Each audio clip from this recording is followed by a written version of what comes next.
I'm wanting to get this done now for a lot of reasons. Some of them are very selfish, if I'm being honest.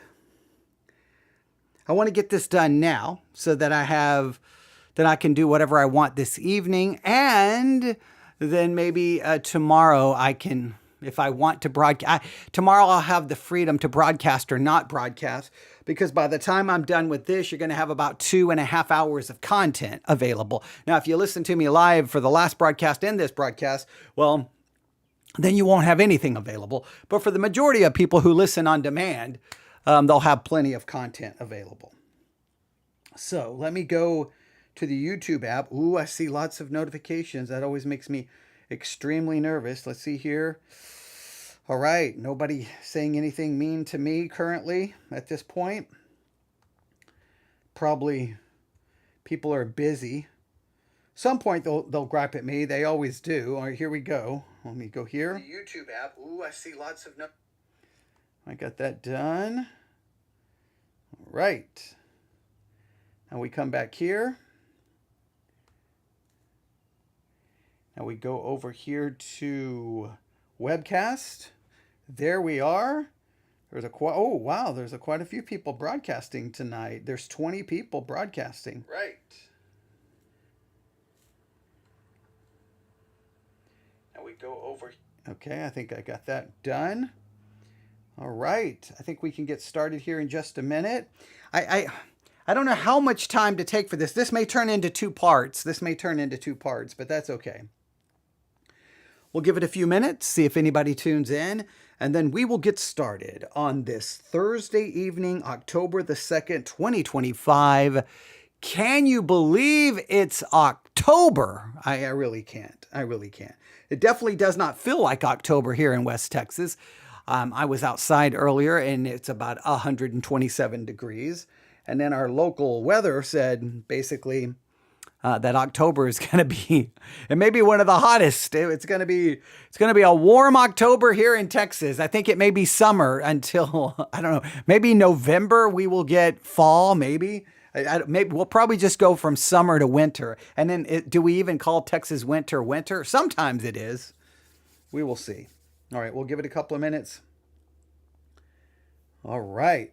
I don't think we're going to have anyone else tune in tonight, so that's okay. Nobody else tunes in. That's perfectly okay. We can do this, and we're going to do... Oh, I hope it's loud enough. I did not even check the volume. Well, that's okay. It's already 6:30. Ladies and gentlemen, without any further delay, we go live in 5, 4, 3, 2, and 1.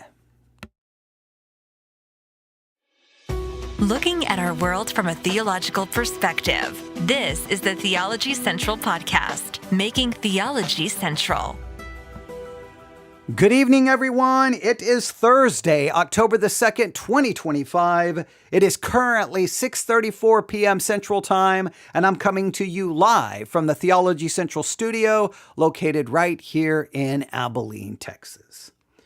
Well, it was around, 12 a.m. this morning, 12:30 a.m. this morning that I was right here in the studio. And I was updating one of my iPads for a new iOS update. So I was updating that. It was taking a long time.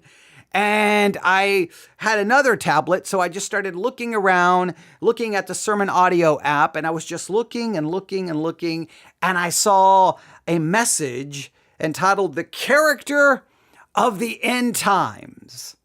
The character of the end times.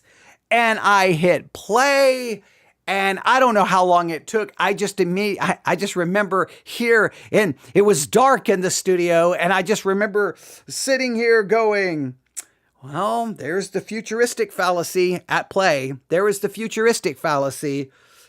I'm going to have to talk about that. So here I am. That was early this morning. Like I said, around 12:30 a.m., 1 a.m. I don't even remember. It was after midnight. I'm almost sure it was after midnight. And here I am, 6:30 p.m. And, we're going to talk about this. So I'm calling this evening's episode Mark 13, Futuristic Fallacy. Now, why am I calling it Mark 13, Futuristic Fallacy? Because the moment any pastor, Sunday school teacher, small group leader, the moment they or anyone else, if I do it, it doesn't matter who, if we rip the words of Jesus out of their first century context and apply them directly to our own news headlines, we commit a massive hermeneutical mistake that is known as the futuristic fallacy, and we are not going to make that mistake. In fact, I'm going to call the mistake out, I'm going to critique the mistake, and I'm going to try to correct the mistake so that you will not be guilty of futuristic fallacy. If your church is guilty of futuristic fallacy, you need to get a vaccine. You need to get something so that you are not infected by futuristic fallacy, because it's not a good thing, and it is so common in American Christianity, all right? So we're going to spend some time reviewing that sermon that I heard,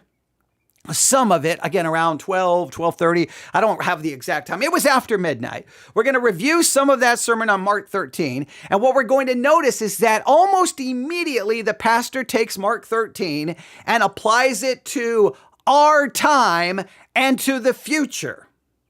And while this kind of approach is obviously common in almost, probably if you go to church, it's probably common in your church, I think it's problematic. I think it's a fallacy. I think it's a disease. I think it's an infection. I think it needs to be eradicated. Now, this is very important. I'm going to state it again. If you rip Mark 13, Matthew 24 away from their first century context, you turn the signs Jesus gave into vague, meaningless generalities.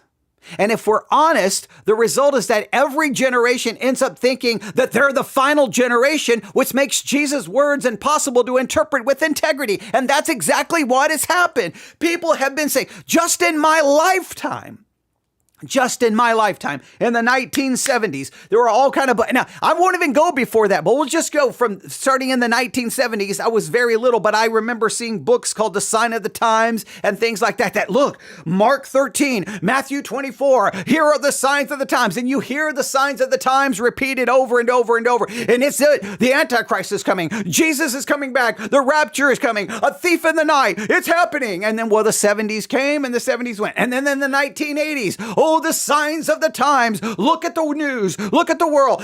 Jesus is going to come back. The rapture is going to happen. Look at the signs of the times. The 80s came and went. And then the 1990s. Oh, look at the signs of the time. And then the 2000s. And then the 2010s. Now we're in the 2020. It's the same thing. It's boring. It's tiring. It's irritating. It's frustrating. Because it's like, does anyone stop and go, man, this has been going on, forget the 1970s, it was going in the 1960s, the 1950s, the 1940s, the 1930s, the 1920s, the 1910s, the 1900s, the 1890s, the 1880s, it's been going on forever.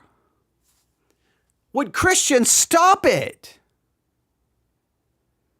And because every generation thinks these signs points to them, it literally makes the words of Jesus impossible to interpret with any form of integrity.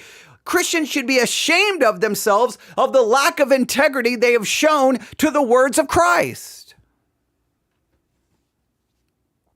So what we're going to do is listen to some of the sermon. I do not plan to review the whole thing. It's 64 minutes.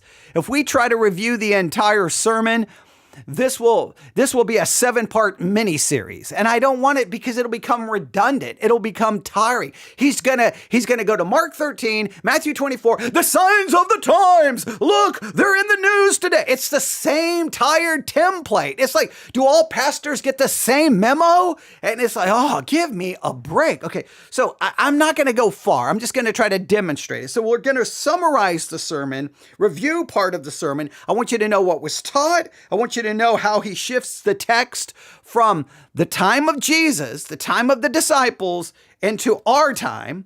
I'm going to critique the hermeneutical approach. I'm going to critique the logic. I'm going to critique the historical problems. And then I'm going to try to provide a corrective teaching showing how Mark 13 and Matthew 24 must be understood in light of the destruction of Jerusalem and the temple, which occurred literally, historically in 70 AD. And I'm going to try to show you specific examples and how all of these signs of the times actually were fulfilled somewhere between 33 AD and 70 AD.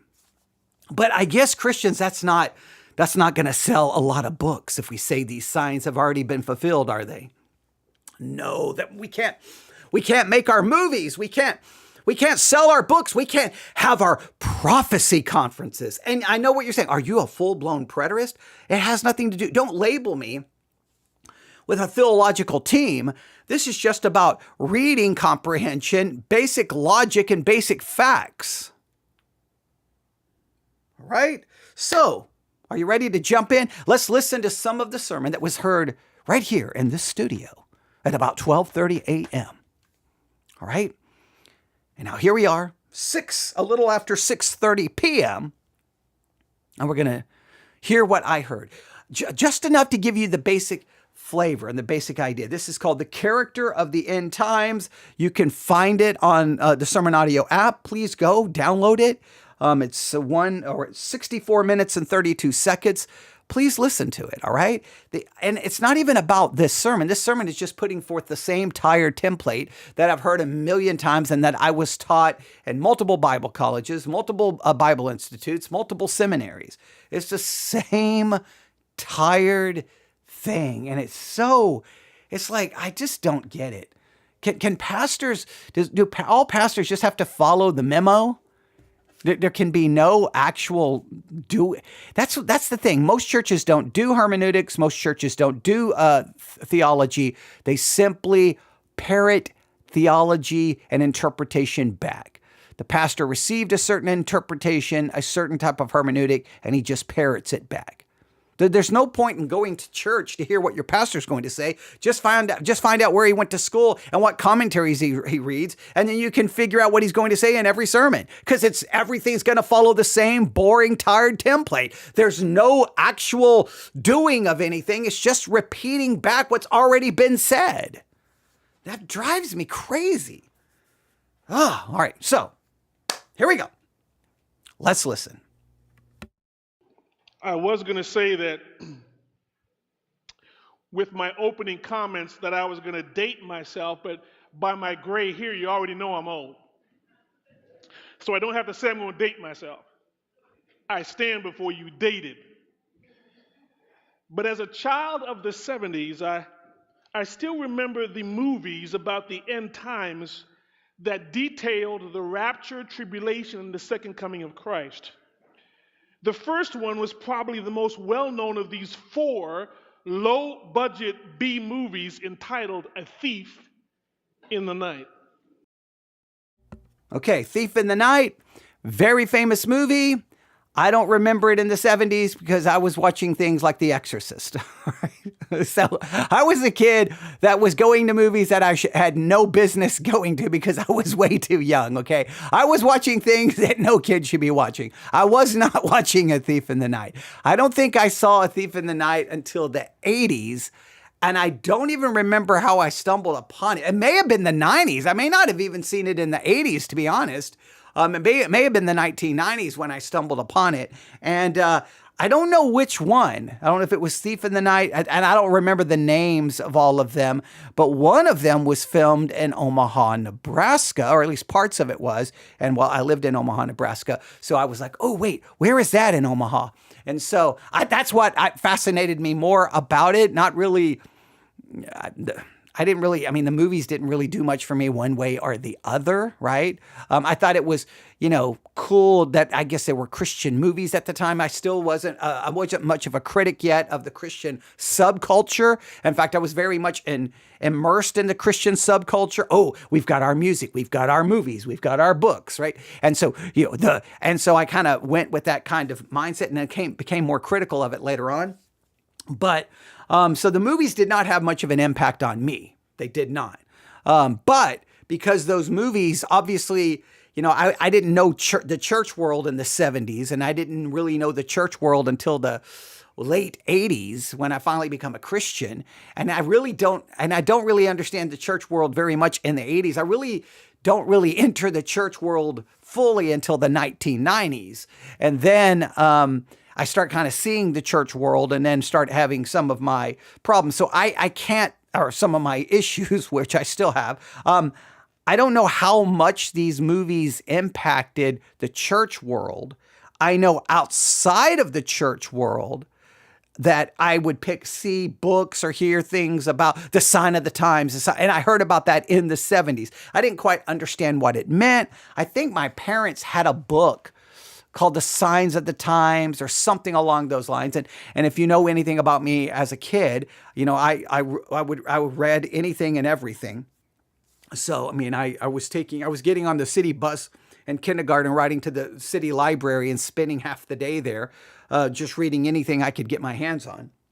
So I love to read. So I read like some of these signs of the times in the 70s. I don't know exactly how old I was, but I didn't really understand, I didn't really get it, right? I didn't have any framework. I didn't have any religious framework. I just know that at some point later on in life, I was like, well, all those signs of the times didn't happen. And then in the 80s, I kept hearing the end was, 5 seconds away. And then it went into the 90s, like it still hadn't happened. And then in the 90s, I kept hearing it.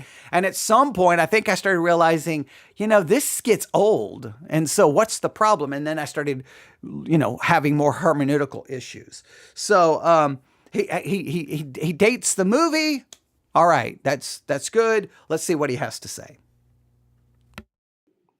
Now, I don't remember much about the movie. I was small when I saw it, but I didn't even see the 3 sequels that followed it.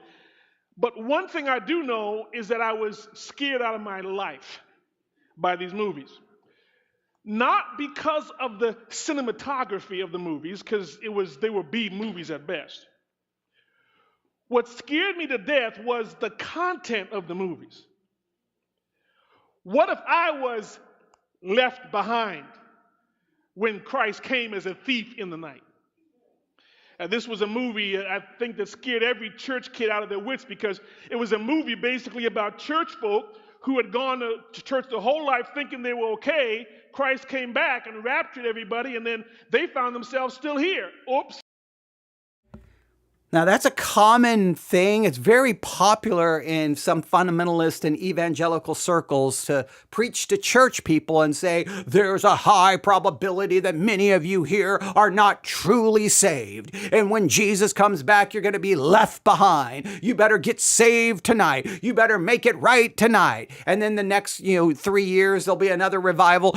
Many of you here are you're constantly challenged that you're probably not saved. Constantly. I mean, Christianity loves to do this. You're probably not saved. You're probably not saved. And how do you know you're saved? Well, you'll do A, B, C, D, E, F, G, H, I, J, K, L, M, N, O, P, Q, R, S, T, U, V, W, X, Y, and Z. And if you're not doing all of these, you're probably not saved. So what do you look to know that you're saved? You don't look to Christ. You don't look to his finished work. You look to yourself. You look to your sin. You look to your struggle. You look to your passion, your zeal, your love. And if it's not to what the preacher says it should be, you're probably not saved. Let me just tell you, anytime a preacher tells you that stuff, just don't listen to them, all right? If they give you a list of things you're supposed to do to prove that you're saved, you know what you say? Jesus did all of those things for me. My salvation is not based on what I do and don't do and how much I do. I don't care if you give me the MacArthur test, the Jonathan Edwards test, Wretched Radio test. I don't stinking care. You can take all of your tests and give them to Jesus because he already passed them for me. So you go around, run around, scare everyone to death, make everyone question their salvation, and make it an all works-based system like you're good Catholics. But for those of us who believe in salvation by grace alone because of Christ alone, I know that I am saved by an imputed righteousness which cannot be measured by a test. Because if you look to me, I'm going to fail whatever test you give me because it's an imputed righteousness. It's imputed. It's not infused. If you want to test people's behavior, then you need to be a good Catholic and believe in an infused righteousness. But we are saved by an imputed righteousness. So, good church folk, you're going to be left behind. No, your salvation is based on what Christ did. Do you believe in him? Are you trusting in him? Then you are saved, irregardless of what you do or don't do. Now, I know lordship people will lose their mind. Oh, no, your salvation is proven by what you do. No, it is proven by what Christ did. And if I'm going to reject an imputed righteous understanding, then I'm not going to go to your little lordship salvation church. I'm not going to go to your little Protestant fake church. I'm just going to go to a Catholic church and become a Catholic, because clearly you're just taking me right back to Catholicism because you're looking at it from an infused perspective. I'm saved imputed. So these things always are used to scare church people.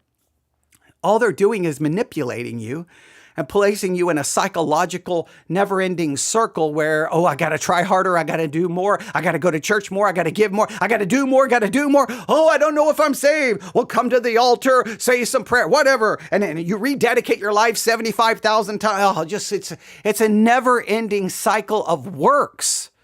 Trust in Christ and rest in his finished work. And all of these stupid tests they give you, just say, Jesus already passed it for me perfectly. And his perfection is imputed to my account.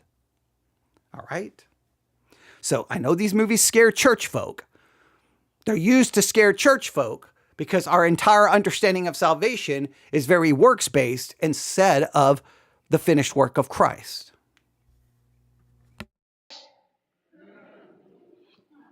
Man, there were many a church kid who had bad dreams after that one, let me tell you.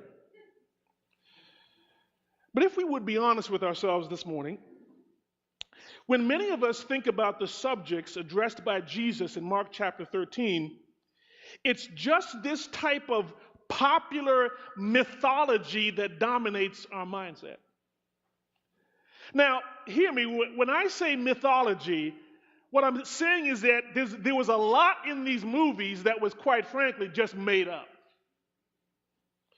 This was just a man's interpretation.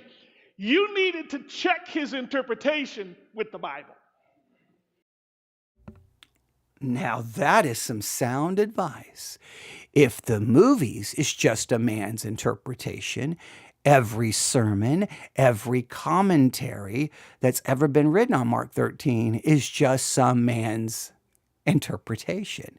So I need to check all of the sermons and and commentaries to see if they are correct. But I'm going to do so based on my own interpretation. So the reality is, nobody can really say, because everything is just someone's interpretation. He's getting ready to preach and it's just his interpretation, and I'm getting ready to critique what he says and it's just my interpretation, and then you're going to critique what I say, but that's just your interpretation. So there's a million interpretations, and it's their own interpretation, so nobody can say what the truth is because nobody knows, because everyone's got their own interpretation. Oh, madness of Christianity. But all right, here we go. Like any other interpretation, what we saw on the screen sometimes didn't match reality. Clearly, as Jesus ended his thoughts in this chapter on the subjects raised by the disciples, the warning about the thief in the night, you don't know when Christ is going to return, was not meant to scare you. It was meant to comfort you. Please note, he's immediately taking Mark 13 and making it about to comfort you. Did you catch that? He didn't say the words of Mark 13 was to comfort them. He said it's to comfort you. So he just went from them to you. Now, I make the joke all the time. Christians don't find it funny, but that's okay. Christians yell and scream, no, I'm only going to use the correct pronoun. I am not going to use the wrong. I don't care if you identify by this pronoun. I'm only going to use this one because I care about reality. Right? Okay, well, you can yell and scream about that. I just wish pastors would get pronouns right when they teach the Bible. Because it's amazing how them becomes you. They becomes me and you and we and us. Many times the text has nothing to do with you, nothing to do with I, nothing to do with we, nothing to do with us, but it has everything to do with they and them and him and her. So he's already taken Mark 13 and he's already made it he's already doing it. It's subtle, but all of a sudden it's about you. Wait, when did I get involved? When did I get involved in Mark 13? Wait, how did I get here? When did I get inserted into the text? Jesus' basic posture throughout these exhortations was to encourage, not to induce fear. What I'm saying is, church, we shouldn't fear the end times. We shouldn't fear what God's going to do, because Christ said, hey, look, I'm telling you this stuff in advance. Do you see how subtle it is? Jesus is giving us Mark 13 to tell us in advance what's going to happen. No, he wasn't telling me advance nothing. I wasn't alive when he said these words. They were not spoken to me, and everything he talked about was already happened before I was ever born or conceived. So where are you making it about me? He's telling me about something. What are you doing? It's so maddening when pastors play this stinking game. All right, I'm going to be patient. But all I need to do is establish how quickly he makes this about us, and then we're going to just tear this apart. And I'm not going to review a lot of this because, again, they'll turn into 15 parts. If someone wants me to review the whole thing, we can. But it's nothing. I mean, you've heard this sermon a million times. Go to any church, they preach on Matthew 13, Matthew 24. Almost inevitably, they're going to take a futuristic approach. Here we go. Remember, the starting point of this discussion, we saw it last week, was the disciples, and it was the temple and Jesus' response. They said, Jesus, look at this temple. Isn't this a great temple? And Christ said, you see all these stones? Every one of them is going to be ripped down. And that led to them asking some questions. This is not the first time this has happened. You remember back in Mark chapter 9, after the transfiguration, as Jesus, Peter, James, and John descended from the mountain, Jesus started talking with them about his resurrection. And in Mark chapter 9, verse 11, it says that, and they asked Jesus, saying, why is it that the scribes say that Elijah must come first? You see, whenever the disciples heard Jesus talking, they had questions. Why did they have questions? They had questions because they didn't begin as blank slates when Jesus came. In other words, they had heard of the teachings of the Bible for years. They had already a biblical education. And so Christ now is coming and giving them more information, and they're wanting to know, Christ, what you're saying doesn't match up with what our leadership has been saying. That's why in Mark 9:11 it says that they say, well, what did the scribes say? Why did the scribes say this? You see, they had been taught something already. And so the disciples in our text this morning, they wanted to know. They had an understanding of how the temple and Jerusalem fit into the plan of God, as Isaiah 2 said, as we saw last week. They had an understanding of the Messiah, Jesus, and the kingdom. In their system, however, Jesus dropped a grenade and blew the system up. And they said, Jesus, help us make sense of this. We think this temple is supposed to last forever. And now you're telling me that it's going to be broken down? How does that fit into God's plan for the kingdom and for you as the king of the Jews? How does all that fit in if this is going to be destroyed?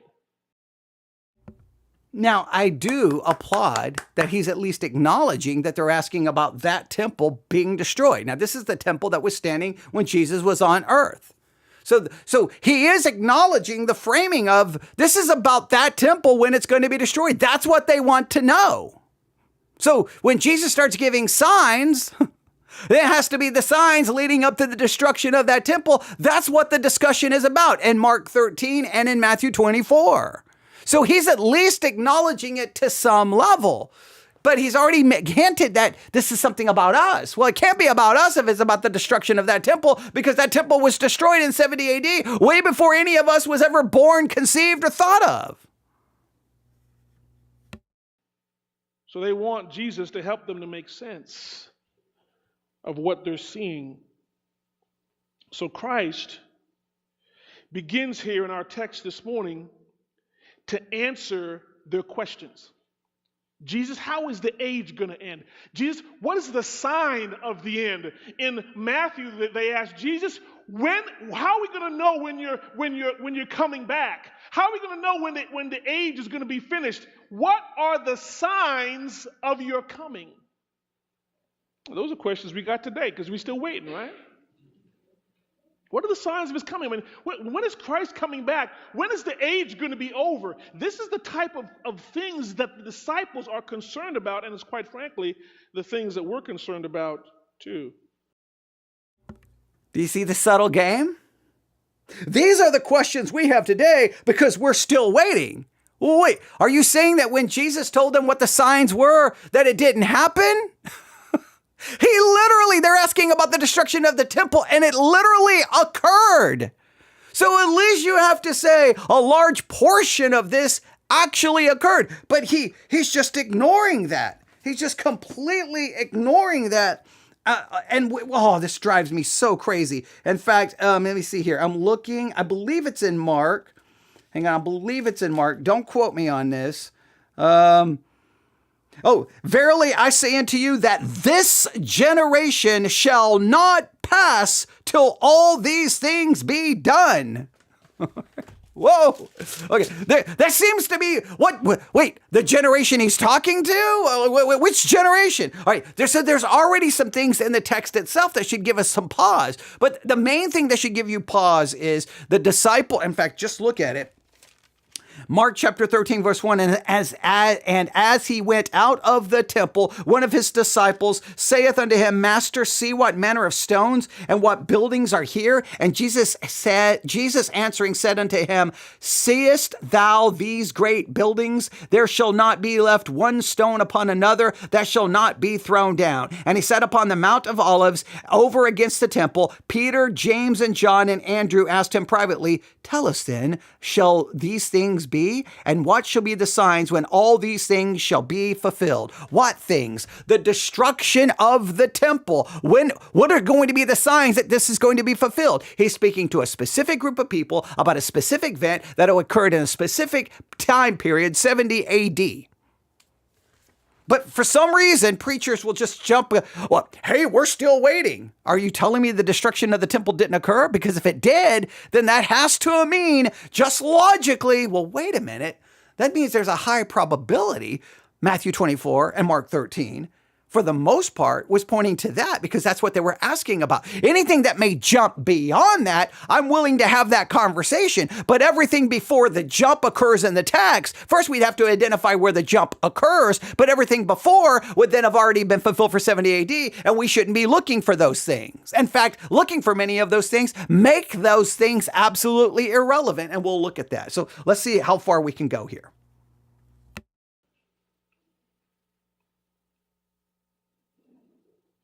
Here, beginning in the 5th verse of chapter 13, Jesus will begin to answer these questions.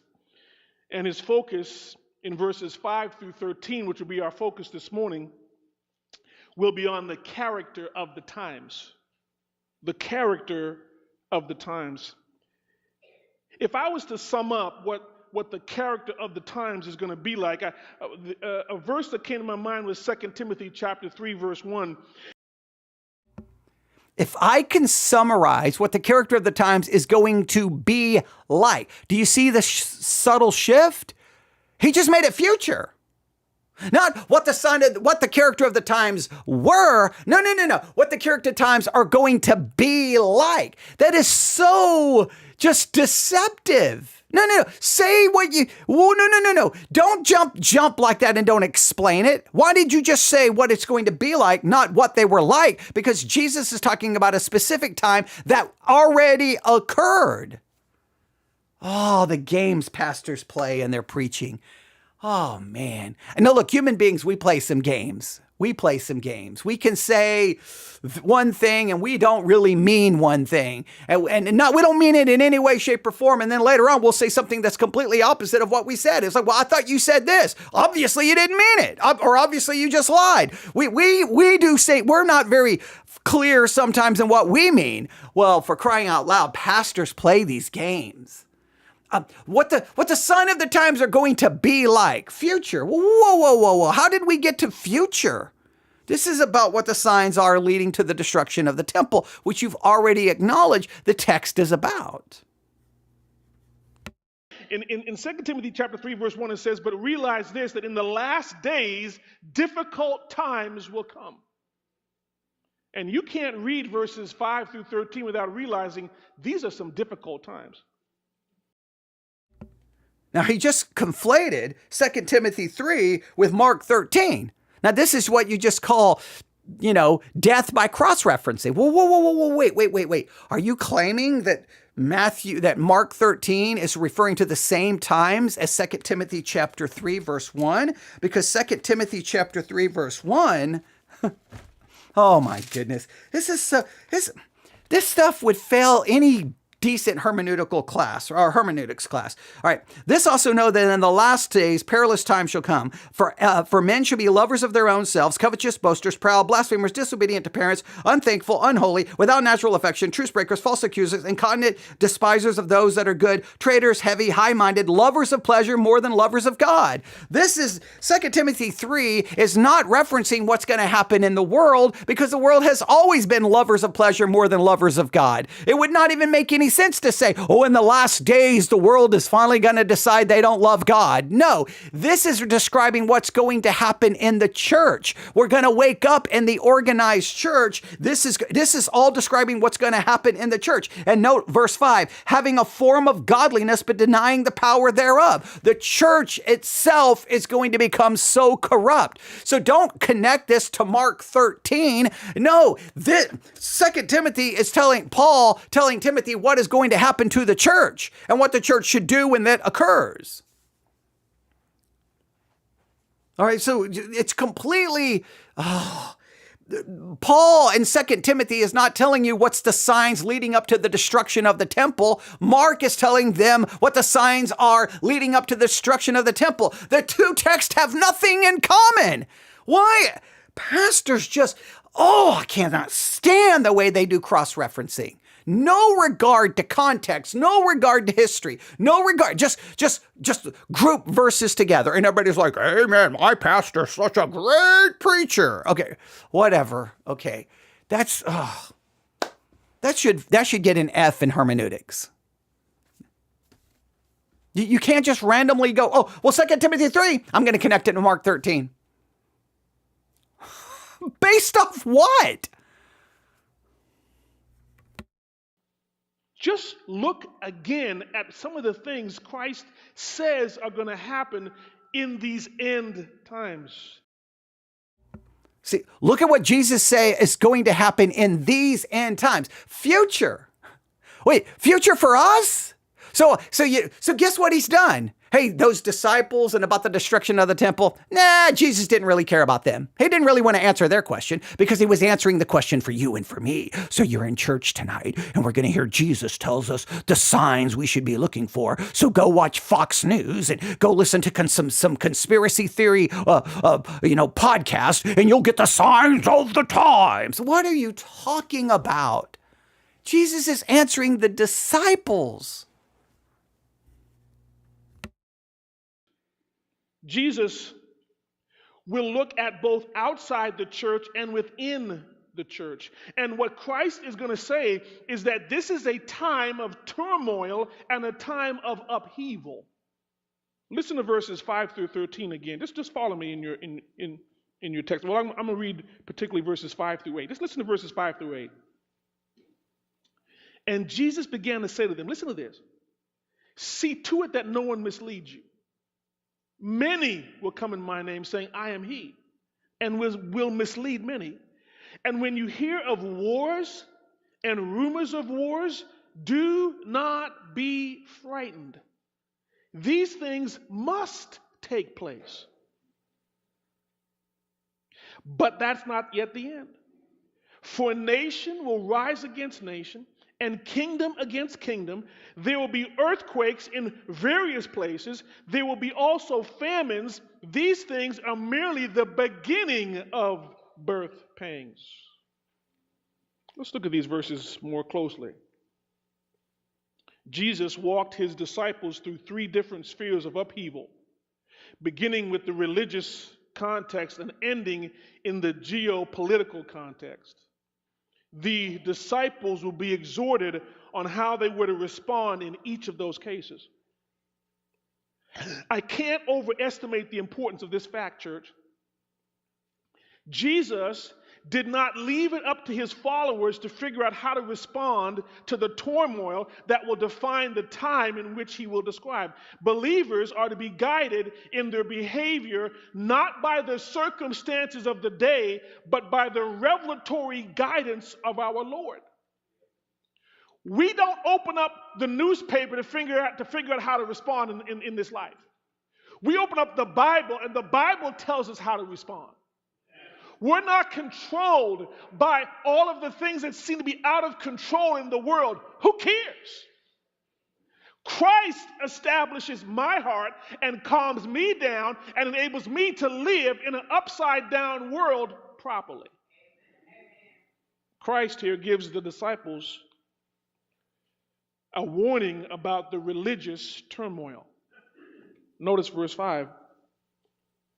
See to it that no one misleads you. Before Jesus identified what the turmoil was going to be, he first looked at their response to it. Do not be misled. As we've seen Jesus on several occasions throughout the Gospel of Mark, he used here the verbal idea of seeing to issue a warning to his followers.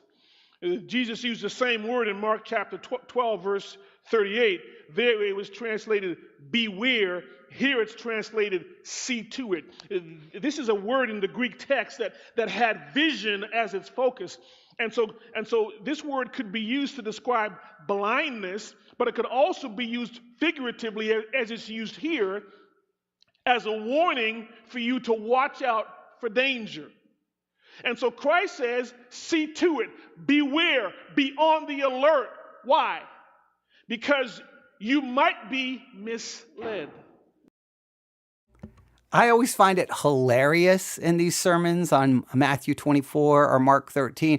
Don't let anyone deceive you. Don't let anyone mislead you, as they go on to mislead and deceive everyone listening because they take the text and make it about us instead of letting it be about what it's actually about, which is the disciples and the signs leading up to the destruction of the temple in 70 AD. So I find it just absolutely hilarious. Don't let anyone mislead you, but I'm going to mislead you. And everyone thinks they're not being misled. And that the great thing about Christianity, the warning to not be misled is always for everyone else because we always think we're not the ones misled. We always think we're the ones with truth. Isn't that kind of ironic? All right, but let's see what he does here. He's already given you the shift. Let's see if he gets more emphatic. Once he gets more emphatic, then I'm just going to tear this apart really quick and go through some basic things to help you not be misled. All right, here we go. Misled.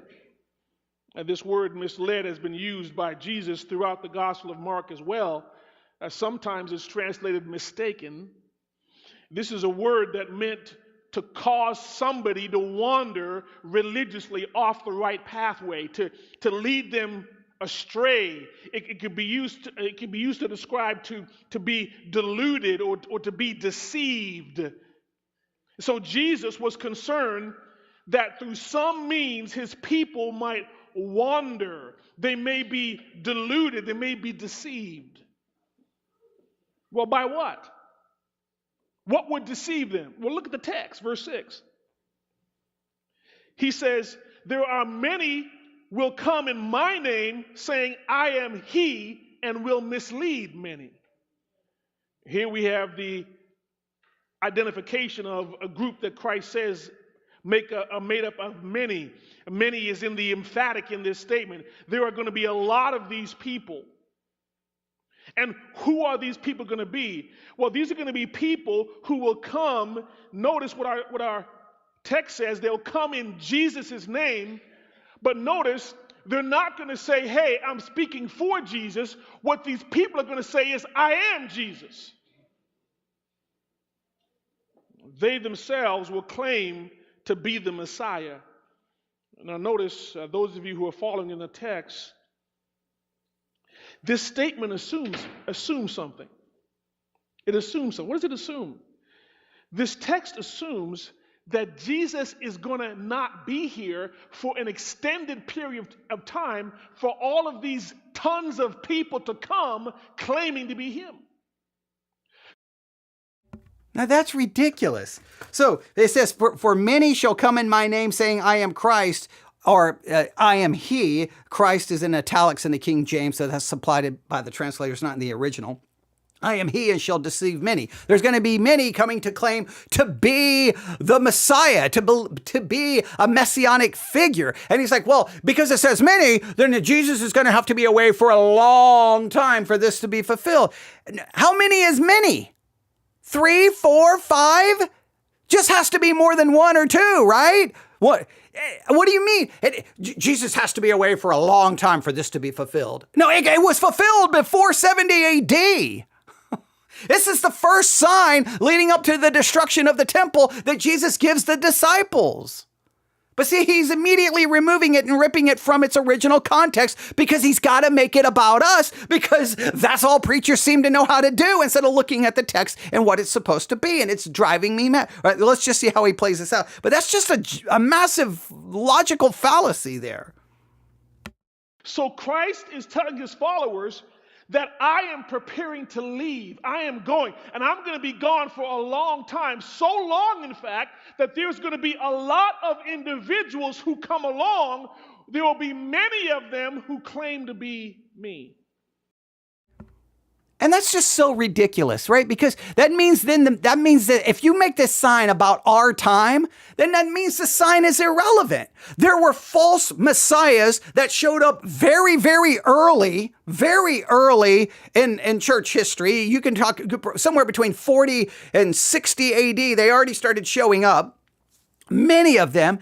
And between 40 AD and 2025, there have been so many false prophets, so many false teachers, so many false messiahs, so many people claiming Christ this and Christ that the sign doesn't even mean anything anymore. If 15 people showed up today going, I'm Jesus, it'd be like, yeah, so what? People have been showing up saying, I'm the Messiah, I'm Jesus forever. So it's no big deal. It wouldn't even mean anything. The sign couldn't even be read like, oh, wait, there's another one. Oh, Jesus is coming back. No, because we've had it for 50 years. It would be irrelevant. But if they start showing up soon after Jesus leaves and they start showing up and some of them are significant, that would give them immediate sign, wait, something is about to happen, which occurred not very long after Jesus left, and it occurred in 70 AD. So if you apply it to 70 AD, then every false Messiah and every false teacher would have been of great significance because it was pointing to what's going to happen, which occurred in 70 AD. If it applies to something that hasn't even happened yet, then all the false preachers and all the false Messiahs are irrelevant because there's been so many. How do you even interpret when they matter? So it doesn't even make sense logically. This fits perfectly within this context because remember what the disciples are asking. When is going to be the end of the age? Well, Christ is saying that within this block of time between Christ leaving and Christ returning, there's going to be a set of people who come claiming to be Jesus. And that's so misleading. They were asking about the destruction of the temple, which they associated with the end of everything. They associated, well, if Jerusalem goes and the temple goes, then the end has to be. They were connecting it with that. The context here is the destruction of the temple. That is the stinking literal textual context. Oh, man, alive. I do not, it drives me crazy how this text can never be handled anywhere close to accurate. All right, we're going to have to I'm just going to play a little bit more, and then we're just going to jump in, and I'm just going to try to show you all the problems here. I'm not going to go through all of the hermeneutical problems, but I'm going to go to some of the logical problems, and then I'm just going to show you the textual historical problems and show you how all of these signs showed up before 70 AD. And you say, well, this one didn't. Okay, when you get to the ones that haven't, and you want to make them about the future, fine. But then don't borrow from all the rest and still apply them to today, because that's just textually dishonest. Christ's concern is found in the fact that these people, notice what our text says, they are going to deceive many people themselves. Many will follow them. This depiction of this period presents a situation in which we have an elongated period of time in which Jesus is absent, enough time to pass that an abundance of these men would start rising and would manage to garner a significant number of followers. Not converts, not true converts, but simply religious people who lock on to these people's claims to be the Messiah. And he's just making this assumption. It has to be a long time. It has to be many. How many is many? He's just assuming that he knows it has to be a long time. No, it has to be a long time because you won't interpret this in light of 70 AD. You've got to interpret it in light of, 2030, 2035, 2040. I don't know when. You just got to make it future because that fits your eschatology, because you're bringing your eschatology to the text instead of letting the text speak for itself, irregardless of your eschatology. When I was studying this week, I did an interesting analysis. I went to Wikipedia. And you know what I found on Wikipedia? If you look on Wikipedia, you're going to find a list of some of the people who claimed to be Jesus. It's a long list. And it only goes to the 8th century. Now, most of the names are foreigners, but there are some names you might recognize on the list. Charles Manson. You remember him, right? Jim Jones. Right, which just demonstrates that this has been going on forever. So the sign doesn't mean anything anymore. All right, let's just go through some of the problems here. All right? The signs, going through the way he's approaching this, the signs become useless. If wars, earthquakes, and deceivers are signs of our future, then they're meaningless because there have been thousands of each since 30 AD. That means Jesus gave his disciples signs they could never use.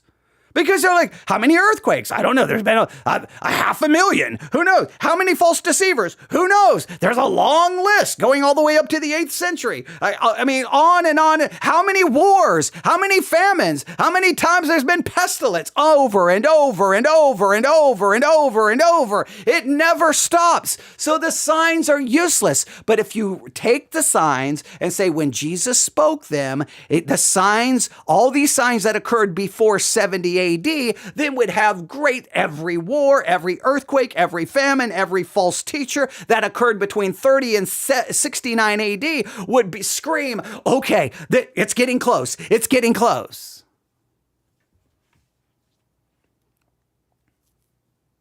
The sermon goes on to cite modern wars and deceivers as proof we're in the end times, but that only works if you've already assumed the text is about today, and it's not about today. And if you talk about things in modern times, then those signs would be of no value to the people who lived then. And why is he telling the disciples, I'm going to give you the signs for the destruction of the temple, and then the signs point to something that's occurred in 2020 or 2021? It was useless to them. Or 1970 or 1960 or 1950 or 1980. It's all useless.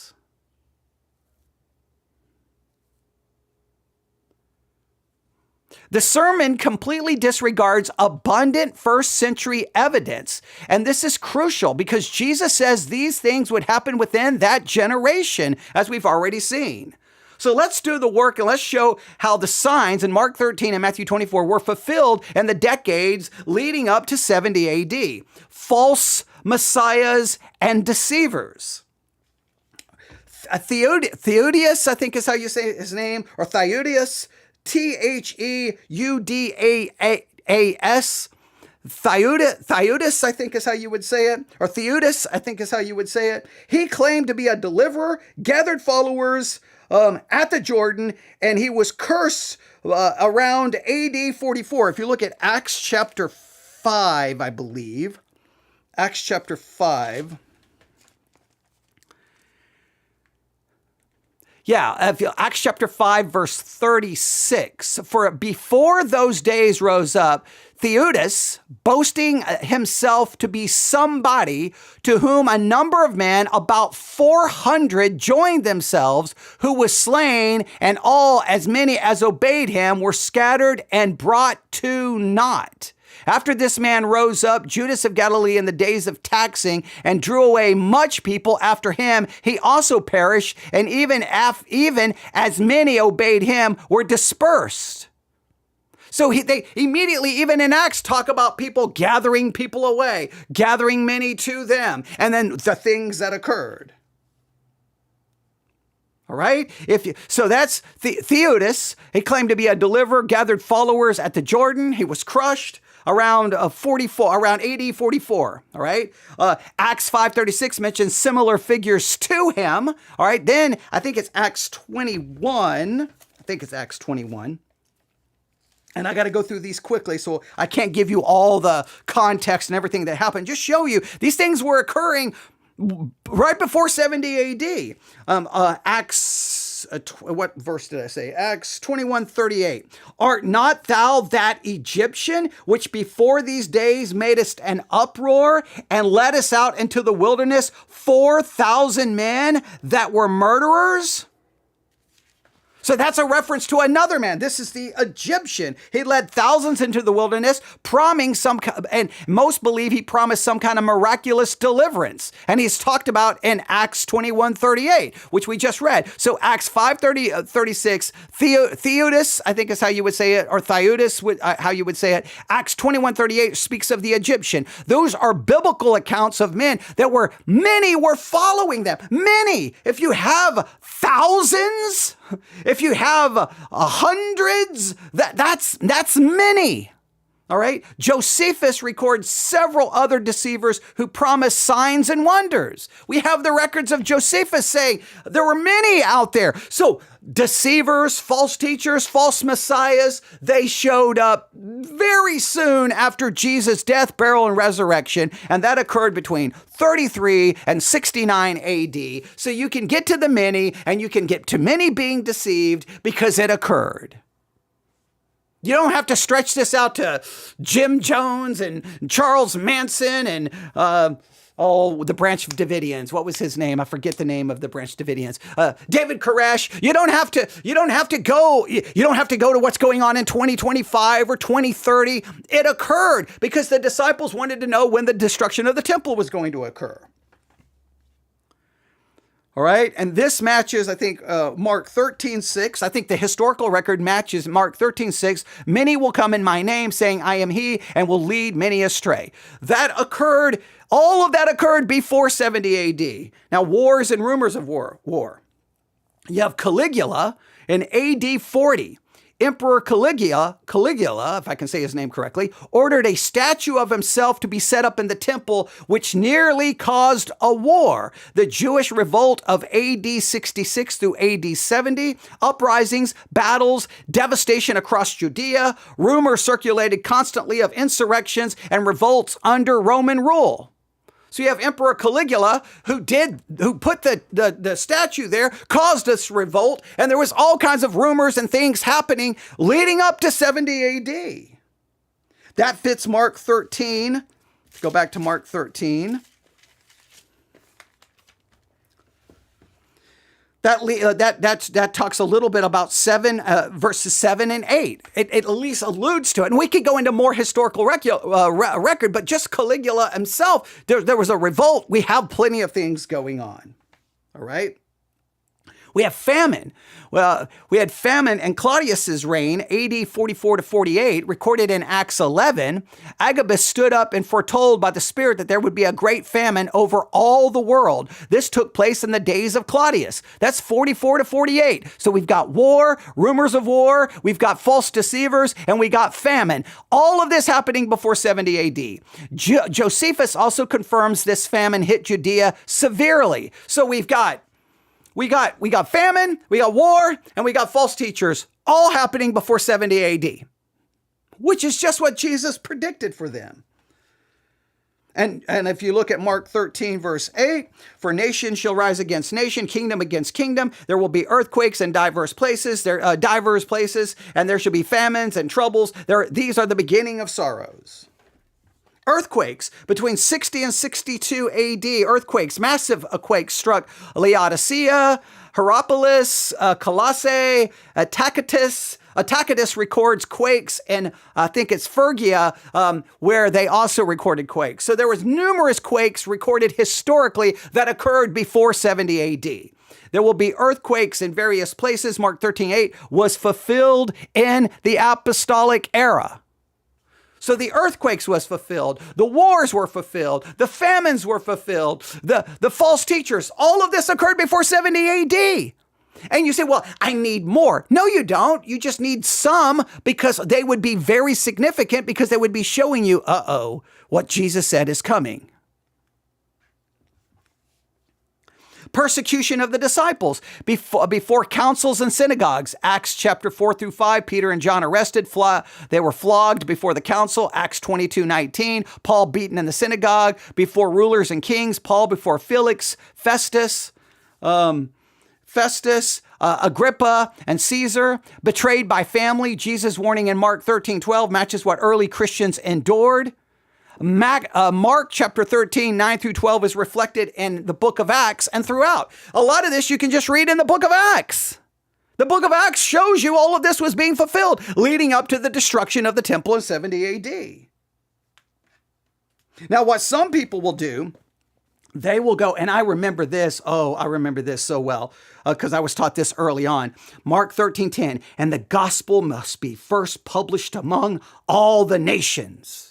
Oh, we know Jesus can't come back until the gospel is preached everywhere, or it's not gonna. So we know Mark 13 couldn't be pointing to 70 AD. Are you sure? Because in Romans chapter 10,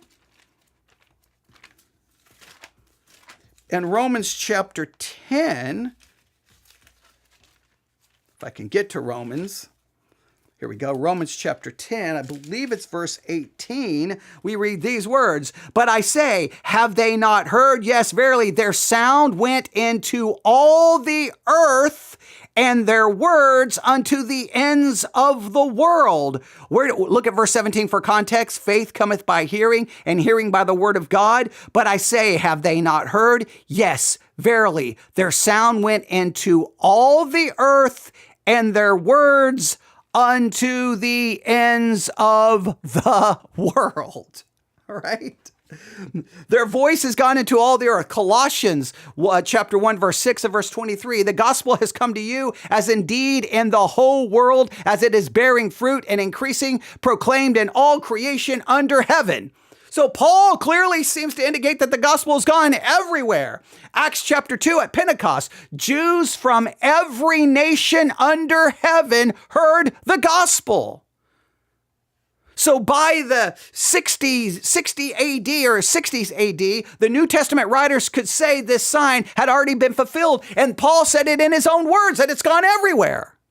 And you say, well, it's not. No, that's not the same thing. You can make all the excuses you want, but all of these signs clearly pointed to the destruction of the temple of 70 AD. And we've got the words of Scripture themselves to show that many of these signs were fulfilled before 70 AD. So look at the signs, they were fulfilled. Now, you may not be fulfilled to your liking, and they may not be fulfilled to your expectation, but it doesn't matter, because the question was about the destruction of the temple, and these signs happened before the destruction of the temple. And why using these signs for the future is just absurd. If wars, earthquakes, and deceivers are signs, then every generation since 70 AD could claim to be in the end times. That makes the sign meaningless. Every time there's an earthquake, someone will quote from, Matthew 24, earthquakes will occur. And I just want to say, would you just stop? Christians have been saying that forever. Stop it. There's been a bazillion earthquakes. Stop it. Every time there's a war. Stop it. If these signs are about the future, then they're meaningless because there's been a million of these things. It's like everyone's thinking, maybe this earthquake will be the one. No, the earthquakes in question happened before 70 AD and pointed to what happened in 70 AD. And 70 AD happened and the temple was destroyed and Jerusalem was destroyed. Now, if we take the words of Jesus seriously, there were signs for his disciples and their generation leading up to the destruction of the temple. Jesus was not vague. He gave his disciples real markers that they could recognize. And history shows these markers were fulfilled exactly as he said. We should reject the habit of taking Mark 13 and Matthew 24 and dropping them directly into our headlines and our time period. We honor the text by letting it speak first to the original audience. And we recognize that the destruction of Jerusalem in 70 AD was the fulfillment of Jesus' prophecy, a visible judgment that confirmed his word and the authority of his word. When we ignore this, we turn the Olivet Discourse into a playground for speculation. When we read it in context, we see it as powerful testimony to the truthfulness of Jesus' words. Heaven and earth will pass away, but my words will not pass away. How do we know? Because he told his disciples wanted to know what are the signs leading up to the destruction of this temple that you just told us is going to occur. He gave them specific signs and they occurred in history, literally, and they were literally fulfilled. So that means Jesus' words are literal and they're literally going to be fulfilled. So if you find any signs that you go, well, I think the text just jumped beyond 70 AD. Well, the minute you see that, then you take those signs, then you can make a textual argument for why they are for the future, but don't borrow from the signs that were already literally fulfilled for the destruction of the temple.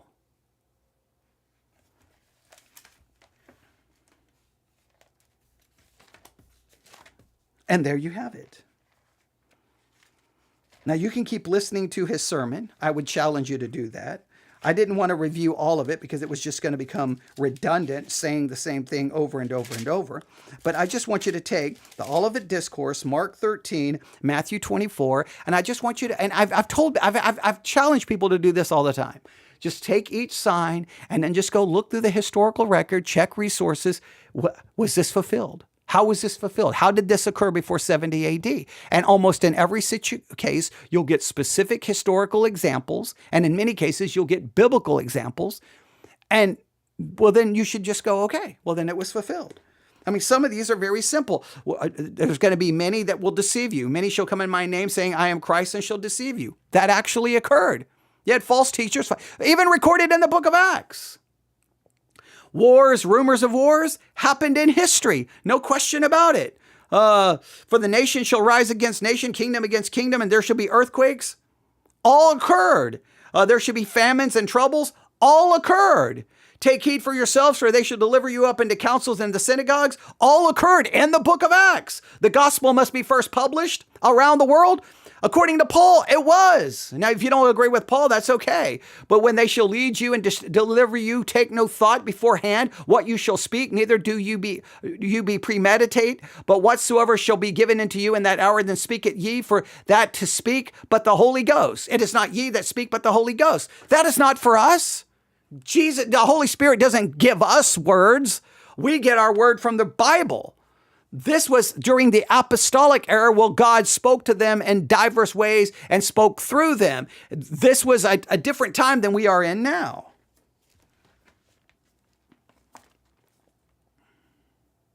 And look at verse 14. When ye shall see the abomination of desolation spoken of Daniel. When you shall see.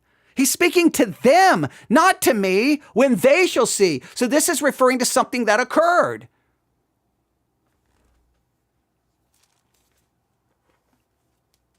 And we could look at exactly when this occurred. We could, I mean, there's a lot here we could get into, but I'm not going to get into all of it. I mean, we talked about Caligula placing something in the temple and creating a revolt. We could talk about that. But when you see it, and when you see it, let them that be in Judea flee to the mountains. This is specifically to those in Judea. Then get out.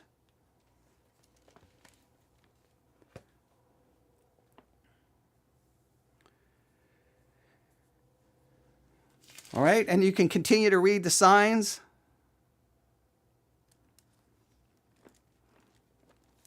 And now we can get to some of this and go, whoa. And then shall they see the Son of Man coming in the clouds with great power and glory. Okay, now, what do we do with that? Now we may have jumped. Now, a preterist will say, well, Jesus came in the clouds in a sense through bringing the destruction on the temple. We could get into that and we could have a lot of problems with that. But the other signs clearly are for 70 AD. As I've always said, I don't have to fit the preterist camp. I don't have to fit the dispensationalist camp. I don't have to fit the amillennial camp because I don't care about your camps. But what I care about is trying to be true to the text. Any of these signs that I can find that they were fulfilled, then I say done. Those are done. Now, where do we go? Wait. We've got sun shall be darkened, the moon shall not give light, the stars of heaven shall fall, and the powers that are in heaven shall be shaken. Wait, do we take that literally or do we take it figuratively? Some will say, well, that's figuratively. And then we'll go to things in Isaiah about when Babylon fell or some nation fell. It's described in this kind of way. The only problem is that would be problem to go allegorical there when the other things clearly are talking about literal earthquakes, literal famine, literal war. It would be weird to all of a sudden go all allegorical in 24. So then when you get to 24, then wait, are we jumping to something different now? All right, now what do? Now we stop and have an honest conversation.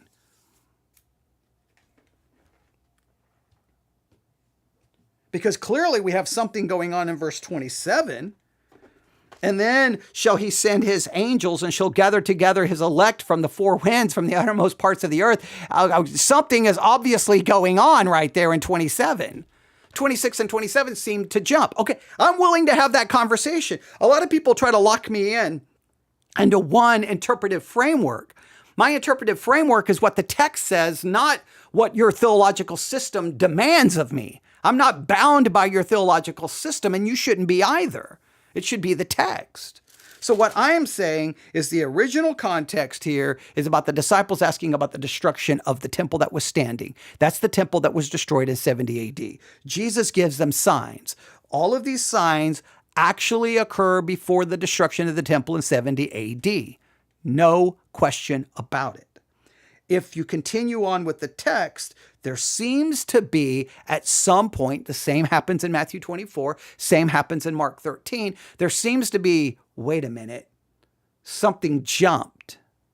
Now, why is this significant? Because if all the signs literally occurred leading up to the destruction of the temple in 70 AD, which literally was destroyed, everything is literal, then that means everything here that goes past 70 AD would be literal as well. And if we can trust the words of Jesus about all the signs leading up to 70 AD, then we can trust his words to everything he says past 70 AD.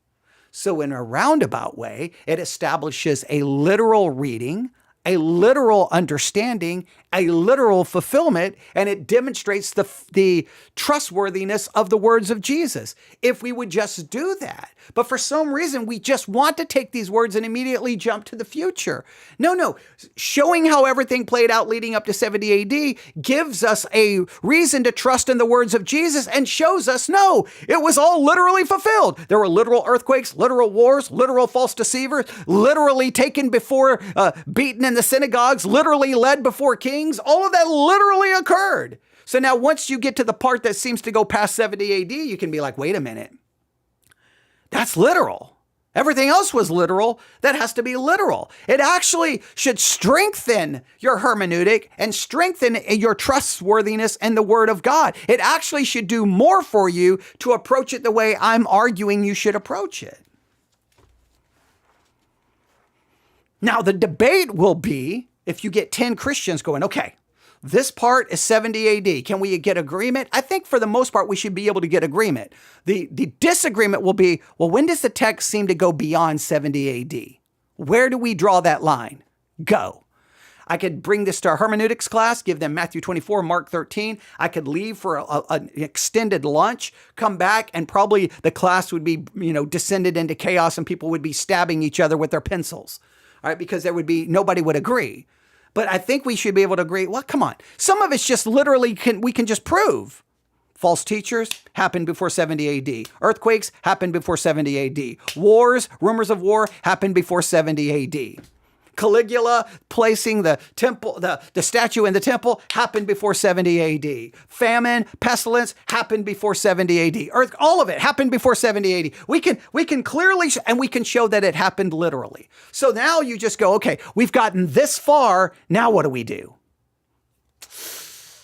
Ooh, the text is now talking about things that did not happen in 70 AD. Now, let's get to work. What do we do with this? Well, I think we have to look for a literal fulfillment, right? Everything else has been literal. I think it proves that we can trust Jesus' words because everything he said leading up to 70 AD occurred, and the temple did get destroyed just like he said. All right, so I can trust his word. Well, then let's start looking for these signs. Then you make a list of those signs. And the next time there's an earthquake, you can say, well, that has nothing to do with now because that was for 70 AD, but thank you for reminding me that Jesus got that right about 70 AD. Now, but these are the signs we're looking for. All right, there we go. Thank you for listening. I'm going to stop right there. I went much longer than I wanted to. This was supposed to be about 30 minutes, but I went 72 minutes. So thank you, everyone. Have a wonderful evening. I'm going to hopefully have a wonderful evening myself. I'm going to try. And thank you for tuning in. And so there you go. There's Mark chapter 13. I call it the futuristic fallacy. And you see what I mean by the futuristic fallacy. There are sections there that are not for our future. They're for a specific period of time. There are parts of it that I'm willing to acknowledge as futuristic, but we have to let the text speak for itself. All right. So if you just get to work on those and see what you come up with. Thanks for listening. I'm going to stop. Everyone have a great night. God bless.